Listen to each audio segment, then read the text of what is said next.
নমস্কার বন্ধুরা, আপনারা দেখছেন এই মুহূর্তে আপনাদের নিজের চ্যানেল, প্রিয় চ্যানেল 22 বর্ধমান। আমি আজকে সিম্পলিফিকেশনের ক্লাস 3 নিয়ে উপস্থিত হলাম আপনাদের সামনে। উপস্থিত হওয়া মতো একটা কথা বলে নিই যে এটাকে ক্লাস 3-র অঙ্ক দেখে মনে হচ্ছে ঠিক কথাই, মানে বাস্তবে অঙ্কগুলো ক্লাস 3-র মতোই, কিন্তু তার মধ্যেও কোথাও না কোথাও একটু যেন স্ট্যান্ডার্ডটা বজায় আছে। এটা একটু মাথায় রাখতে হবে যে এই অঙ্কগুলো আমরা যে করব, অঙ্কগুলো প্রাইমারি স্কুলের মনে হতে পারে, কিন্তু এর মধ্যেও একটুখানি সময় বাঁচানোর টেকনিক আপনাকে অ্যাপ্লাই করতে হবে, তা নাহলে পরীক্ষায় টিকে থাকা যাবে না। যেমন ধরুন, আমি এর আগে পার্ট 1 পার্ট 2 বা যেমন করিয়েছিলাম, প্রত্যেকটা অঙ্ক কিছু হলেও যেন আলাদা, কিছু হলেও যেন মুরগি হওয়ার মতো একটা ব্যাপার ছিল, কিন্তু আমরা মুরগি হব না, কারণ আমরা মানুষ। যাক, চলে আসি। দেখুন, এটা একটা ভগ্নাংশের যোগ বিয়োগ ছাড়া কিচ্ছু নয়। 20 পূর্ণ 1/2 প্লাস 30 পূর্ণ 1/3 মাইনাস 15 পূর্ণ 1/6। নর্মালি আমরা একটা 20 দিয়ে 40 আর 41/2 লিখব, প্লাস যেমন লিখবো এটা ধরুন 20 দিয়ে 40 প্লাস 1 মানে 41 বাই আমরা 2 লিখলাম। পরেরটাকে লিখলাম 33 90 91/3, এরকম লিখলাম। তারপরেটা হচ্ছে 6 15 90 আর 91/6। এটা এইরকম যে আমরা লিখবো, এটা না লিখে সরাসরি কীরকম করবো, এটারও যা রেজাল্ট হবে আমি যেমনভাবে করব এরও কিন্তু একই রেজাল্ট হবে। কেমন? যেমন ধরুন 20 যোগ 30 আর মাইনাস 15 কত হয়? 20 আর 30 50, 50 থেকে 15 বাদ মানে 35 পূর্ণ। 35 হচ্ছে গোটাটা নিয়ে করে নিলাম, ব্যাস। এবার এই ভগ্নাংশের ক্যালকুলেশন করব আমরা নিজের স্টাইলে। কীরকম? 1/2 1/3 আর 1/6। 1/2 প্লাস হচ্ছে 1/3 মাইনাস 1/6। বাবা, কত সেন্সার! এমনি লেখা পড়বে না, আর এই সব ব্যাপারে মানে একেবারে যা তা। 1/2 দেখুন অবস্থা নিয়ে নিচ্ছে, প্লাস 1/3 মাইনাস 1/6। এটা নর্মালি আমরা কি করে করি? এই যে 2 3 6 যে লসাগু করি না, এটাও আমরা আমাদের স্টাইলে করব। যেমন 1/2কে আমরা লিখতে পারি অনায়াসে, 2টাকে আমরা 6 বানাবো, 3 গুণ বাড়াচ্ছি, তাহলে ওপরটাকেও 3 গুণ বাড়াবো, মানে 3/6। 1/2কে আমরা 3/6 লিখতে পারি। এটা একটু শিখতে হবে টুকটাক করে। 1/3কে আমরা কি লিখতে পারি? নিচের 3টাকে আমরা 6 বানাবো, তাহলে কি ডবল করেছি, ওপরটাকেও ডবল করে দেবো। 2/6 মানে কিন্তু 1/3, আর 1/6 যেমন ছিল তাকে আমরা রেখে দেব। এটা ভাবতে কিন্তু সময় লাগবে না, আমরা এখান থেকে তাকিয়েই বলে দেবো যে এটা হচ্ছে 3/6 মানে 1/2, এটা হচ্ছে 2/6 মানে 1/3, এটা 1/6। তাহলে খেয়াল করে দেখুন, 3/6 আর 2/6 যোগ করলে 5/6, তার থেকে 1/6 বাদ দিলে 4/6। 4/6 মানে এই রেজাল্টটা কত? এই রেজাল্টটা হচ্ছে 4/6। 4/6 মানে কিন্তু কাটাকাটি করলে কত দাঁড়ায়? 2/3, যে এইখানটা আমরা লিখে দেবো 2/3।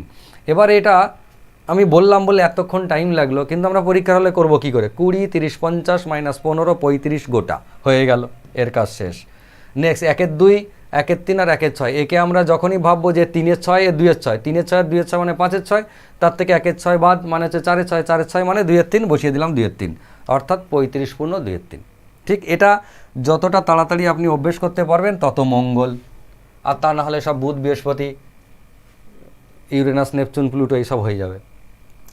নেক্সট একটা অঙ্ক দেখুন, এটাও সিম্পল একটা ভগ্নাংশের যোগ, কিন্তু এর একটা স্টাইল আছে। মানে কীরকম? আমরা নর্মালি কি করি, এর এই যে 28 14 7 2 এরকম যখন দেখতে পেলাম যে এখানে 1 আছে, মানে 1-এর নিচে 1 আছে, 1/1 আমরা ভাবতেই পারি। কেমন? তারপরে 2 4 7 14 এরা দেখুন সবাই 28-এর উৎপাদক, কিন্তু মানে 14 দিয়ে 28কে ভাগ করলে মিলে যায়, 7 দিয়ে মেলে, 4 দিয়ে মেলে, 2 দিয়ে মেলে, সব মিলে যায়। এই ধরনের অঙ্ক আপনি মাঝে মাঝেই পাবেন। তো যখন পাবেন তখন একটা জিনিস আপনাকে খেয়াল করতে হবে, সেটা হচ্ছে এদের এই যে 1 আছে, 1টাকে আমরা লিখব 28/28 লিখলাম।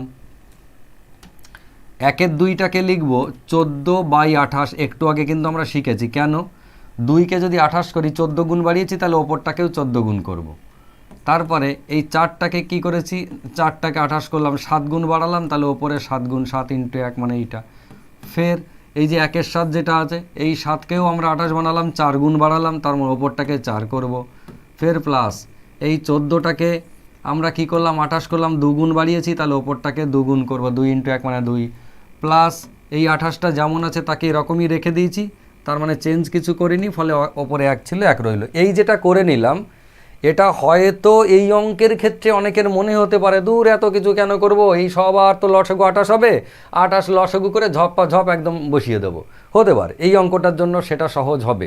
কিন্তু আমি যেটা বলছি এটা ফিউচারে বহু জায়গায় বহু কাজে লাগবে, আপনাকে বহু সময় বাঁচিয়ে দেবে, এটাই আমার বলার উদ্দেশ্য।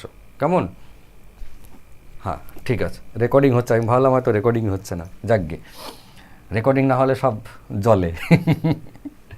এবার এই যে লাইনটা দেখুন, সিম্পলি কি হলো, এর একটা লসাগু, যেহেতু নিচে সবাই 28 তাই আমি 28 লিখলাম। ওপরে কি হবে তাহলে, নর্মালি বসে যাবে 28 প্লাস 14 প্লাস 7 প্লাস হচ্ছে 4, এই তো নাটক। 14 পরে হচ্ছে 7 প্লাস 4 প্লাস 2 প্লাস 1।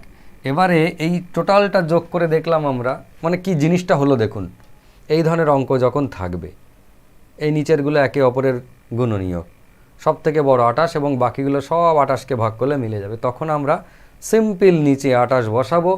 ওপরে খেয়াল করে দেখুন, এটারই একেবারে রিভার্স অ্যাকশন হয়ে গেছে, এই যে জায়গাটা খেয়াল করতে পাচ্ছেন আশা করি, এটা মুছে দিয়ে দেখতে সুবিধা হবে। সেটা হচ্ছে এই যে জায়গাটা খেয়াল করুন, 28 14 7 4 2, এগুলো সব রিভার্স হয়ে গেছে, 28 14 7 4 2 1, পুরো এটাকে একদম উল্টে চলে গেছে যোগ হয়ে। তার মানে পরে যখন আমরা এই ধরনের অঙ্ক পাবো তখন আমরা কি করব, আর একটুখানি বড় দিয়ে দিই, হ্যাঁ, তখন আমরা কি করব, এইগুলোকে জাস্ট যোগ করে দিলাম, দিয়ে ওপরে বসিয়ে দিলাম 28, এইগুলো সব যোগ করে কত হবে। আর যোগ করাটা একটু স্টাইল আছে, এ মনে করুন 28 আর 2 এ 30 হয়ে গেল, 30, সবসময় একটু চেষ্টা করবেন যতটা এদের মধ্যে জোড়া জোড়া যোগ করা যায় তত বললো, 28 আর 2 30, 40 44, আর 4 48, আর একে 49, আর সাথে 56, তার মানে 56/28, ফাইনাল উত্তর 2। ওহ, 2টা অসাধারণ হয়েছে, ফাইনাল উত্তর হচ্ছে 2। তার মানে কি দাঁড়ালো, এ বাবা জীবন নিচে বসে গেল লসাগু হিসেবে, এবং এর ওপরে এই সমস্ত কটা যোগ হয়ে বসে গেল। এবার আমি যদি পরীক্ষার হলে অঙ্কটাকে পাই তাহলে আমি কি করব, এবং আমি চাইবো যে এরপর থেকে আপনারাও কি করবেন, আপনারা আমার মতোই করবেন। এই বাবা জীবনকে লিখে দিলাম নিচে 28, আর ওপরে কে কে হবে, 28 আর 30 40 44 48, এখানে 49 আছে 56, 56 হয়ে গেল, ফাইনাল উত্তর হচ্ছে কত, 2। তাহলে এইটা করতে আপনার কতক্ষণ লাগবে, নিশ্চয়ই সময় লাগার কথা নয়, তাই না? আমি বলতে চাইলাম এটাই, যে ক্যালকুলেশন করার পরে আপনাকে এটা অভ্যেস করে নিতে হবে, যে এই ক্যালকুলেশনটা করার পরে যদি আমার আলটিমেটলি এই ঘটনাটাই ঘটে তাহলে আমি সেই ঘটনা আগেই ঘটাবো, তাই না? ঠিক, ভালো কথা, বুঝতে পারলে খুব ভালো। নেক্সট চলে আসি, এই অঙ্ক পরীক্ষার হলে আপনি অনেক পাবেন, এই অঙ্ক পরীক্ষার হলে আপনি অনেক পাবেন, একবার ভালো করে তাকিয়ে দেখুন, একটু বড় করে দিলাম। এই ধরনের যোগগুলো, যোগ বিয়োগ যেটা 1/1/1 করে এরকম করে থাকে, বেশি হয়ে গেল, ওহো দুঃখিত। এবার একবার কম হয়ে যাচ্ছে, একবার বেশি হয়ে যাচ্ছে, যাকে এবার মনে হচ্ছে ঠিক হয়েছে। ধন্যবাদ, আপনারা সঙ্গে ছিলেন, অসংখ্য ধন্যবাদ। চলে আসি এবারে, সেটা হচ্ছে এই যে জায়গাটা দেখুন, 2 - 1 2, আমরা ক্যালকুলেশন করব একটু একটু করে। 2 - 1 2 মানে আমরা এই যে জায়গায় শিখেছি 2 - 1 2, আমরা ওই ছোটোবেলার ভগ্নাংশের মতো করব না। এই 2 2 4 -1 মানে কত, 4 - 1 মানে 3, এটা হচ্ছে 3/2। একই রকমভাবে যদি আমার কাছে এরকম থাকে 2 + 1 2, আমরা কি করব, এই 2 2 4 + 1 মানে 5, অর্থাৎ ওপরে 5 নিচে হচ্ছে 2, 5 2। কখনো যদি এমন থাকে যে হয়তো 2 3, বা এদিকে হয়তো 3 + 2 3 এমন রইল, তাহলে কি করব, 3 3 9 আর 2 11, 11/3 হলো। যদি এই জায়গাটা মাইনাস থাকতো তাহলে লিখতাম 3 3 9 -2, অর্থাৎ 7/3। বোঝা গেছে? তাহলে আমরা এরকমভাবে শিখব, এবং ফিউচারে এই ধরনের যোগ বিয়োগগুলো যখন আমরা পাবো তখন এই স্টাইলে করে দেবো, আর সেই ছোট ছেলের মতো লসাগু করে যেমন করতাম সেরকমভাবে আর করব না। ঠিক আছে, এবার যে অঙ্কটা আমি আজকে দিয়েছি এই অঙ্কটাতে একবার চলে আসি, দেখি কেমন লাগে। 2 - 1 2, এই যে জায়গাটা 2 - 1 2 মানে কত, 2 2 4 -1 মানে হচ্ছে 3 2, এই জায়গাটা হচ্ছে 3 2। 3 2টা যখন 1/3 2 হয়ে গেল তখন সেটা উল্টে গিয়ে কী হয়ে গেল, 2 3।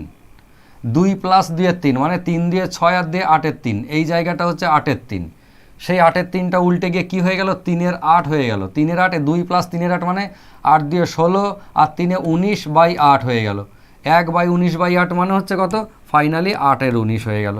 এটা বুঝতে পারলেন কিনা দেখুন, ফাইনাল উত্তর কত, একদম অপশন ডি 8 19। আমি আবারও একবার বলছি, এটা মুছে দিয়ে যদি কারো বুঝতে অসুবিধে হয় একটুখানি ঠান্ডা মাথায় বুঝুন, ধীরে ধীরে বুঝুন, বেশি ব্যস্ত হওয়ার কোনো দরকার নাই। সেটা হচ্ছে 2 - 1 2, এই জায়গাটা কত, এই জায়গা 2 - 1 2 মানে হচ্ছে 2 2 4 - 1 মানে 3 2, এই জায়গাটা 3 2। যখনই এ 1/3 2 হলো তখন উল্টে গেল, উল্টে কী দাঁড়ালো 2/3 হয়ে গেল। 2/3 মানে এবার নিচে কত দাঁড়াচ্ছে, নিচে দাঁড়াচ্ছে 2 প্লাস 2 3, তো এটা কী করে করবো, 3 2 6 আর 2 8/3 মানে এই জায়গাটা হয়ে গেল 8 3। 8 3টা যখন উল্টে গেল, উল্টে গিয়ে কী হলো 3 8 হয়ে গেল, এই জায়গাটা 3 8 হয়ে গেল। 2 প্লাস 3 8 মানে 8 দিয়ে 16 আর 3 19/8 মানে এই জায়গাটা 19 8 হয়ে গেল। 1/19 8 মানে হচ্ছে ফাইনালি 8/19। এই জায়গাটা একটু ধীরে ধীরে চেষ্টা করবেন, আশা করি অসুবিধে হবে না। চলে আসি আমরা নেক্সট অঙ্কতে। এটাও দেখুন খানিকটা সেই রকম, আমি দেখাই। এই জায়গাটা দেখুন, 3 প্লাস 1 4, 3 প্লাস 1 4 মানে 3 4 12 আর 1 13, 13/4। আগের অঙ্কটার থেকে এই অঙ্কটার ফারাকটা কোথায়, এটা আগে একটু বুঝুন। আগের অঙ্কটার থেকে এই অঙ্কটার ডিফারেন্সটা কোথায়, সেটা হচ্ছে আগের অঙ্কটা ছিল আমাদের শুধু এই পার্টটুকু, এই অঙ্কটাতে একটু এই পার্টটা বাড়তি দিয়ে দেওয়া হয়েছে, কিন্তু সেটা চিন্তার কোনো কারণ নেই, আমরা আমাদের স্টাইলে করব। কীরকম, 3 প্লাস 1 4 মানে কত, 4 3 12 আর 1 13, 13/4 হচ্ছে এইটুকু, 13/4। ঠিক, 1/13 4 মানে ফাইনালি 4/13 হলো। এবার 13, এই যে 1 প্লাস 4 13 মানে কত, 13 কে 13 আর 4 17/13 মানে এই জায়গাটা হয়ে গেল 17/13। 17/13 উল্টে গিয়ে ফাইনালি 13/17, তার মানে এই পোর্শনটা হচ্ছে 13/17, অর্থাৎ 2 সমান x প্লাস 13/17 হয়ে গেল, 13/17 হলো। ঠিক আছে, এবার এই যে পজিশনটা দেখুন, আমরা এই জায়গাটা খুব সহজে অল্প সময়ের মধ্যে 13/17 বার করে ফেললাম মুখে মুখে।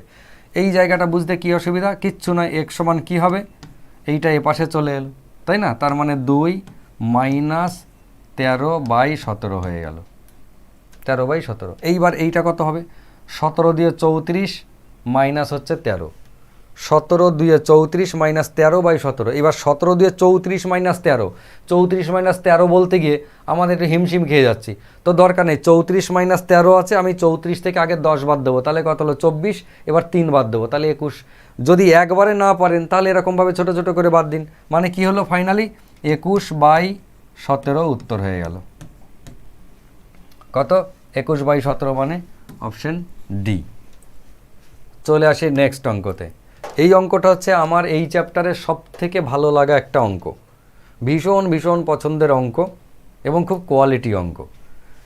সেটা হচ্ছে দেখুন, which of the following can be used to compute 34 into 4.5, একটু মন দিয়ে শুনবেন, 34 ইন্টু 4.5, এই যে অঙ্কটা, which of the following can be used, এই নিচের যে অপশানগুলো আছে option A B C D, এদের মধ্যে কোনটা আমরা ব্যবহার করতে পারি কিসের জন্য, টু কম্পিউট 34 ইন্টু 4.5। এই 34 ইন্টু 4.5-এর যে রেজাল্ট, সেই রেজাল্টটা বার করতে গিয়ে নিচের কোন অপশানটা ইউজ করতে পারি, মানে ওই একই রেজাল্ট এই এবিসিডির মধ্যে কোন অপশানটা হবে। অর্থাৎ এই যেটা রেজাল্ট, এটা বোধহয় 153 মতো হবে। কেউ যদি মনে করেন আমি ক্যালকুলেশন করব, করতে পারেন, কিন্তু মনের ভুলেও করতে যাবেন না, কেননা ওটা প্রয়োজন নাই। ঠিক আছে, ওটা আমাদের প্রয়োজন নাই। এটা মান নির্ণয় করতে বলেনি, নিচের কোন অপশানটা ওর সঙ্গে একই মান আছে এটা দেখতে বলেছে, মানে আমাদের অঙ্কটা এমনি অর্ধেক করে দিয়েছে বললে চলে। আমাদেরকে বলে দিচ্ছে এক্সামিনার যে আপনি এটাকে অ্যাজাম্পশন করুন, এটা অঙ্ক করতে হবে না, এটাকে অ্যাজাম্পশন করুন। সেটা কীরকম, এইটা ধরুন 34 ইন্টু 4.5 আছে, এই 34 ইন্টু 4.5 কথাটার মানে কি, এটার মানে হচ্ছে 34টা 4.5-এর যোগফল, অথবা 4.5খানা 34-এর যোগফল। কীরকম মনে হলো, মনে করুন 2 ইন্টু 3 কত, 6 হয়। আমরা এটাকে অন্যভাবে ভাবতে পারি, 2 ইন্টু 3 মানে 3টে 2 অথবা 2টো 3 এদের যোগফল। 3টে 2 মানেও 6, 2টো 3 মানেও 6। বোঝা গেল? 10 × 2 মানে 2টো 10 অথবা 10খানা 2। সেরকমই 34 × 4.5 মানে কি 34টা 4.5 অথবা 4খানা 4.5খানা 34। আমরা যেটা খুশি ম্যাচ করে এর সঙ্গে ফিট করব, ঠিক আছে? তো আমরা এটাকে ভেবে নিই যে আমার লাগবে 34টা 4.5। কি বললাম? আমার লাগবে 34টা 4.5। কোথায় এই 34টা 4.5 আছে আমি দেখব। প্রথমত অপশন এ দেখি, 34টা 4.5 আমার লাগবে। কি লাগবে? 34টা 4.5। এখানে দেখুন 4টে 4.5 আছে, তাহলে আর 30টা 4.5 লাগবে। দেখুন 30টা 4 আছে, 30টা সাড়ে নাই। 30টা সাড়ে মানে 30টা হাফ, তার মানে 15 শর্ট।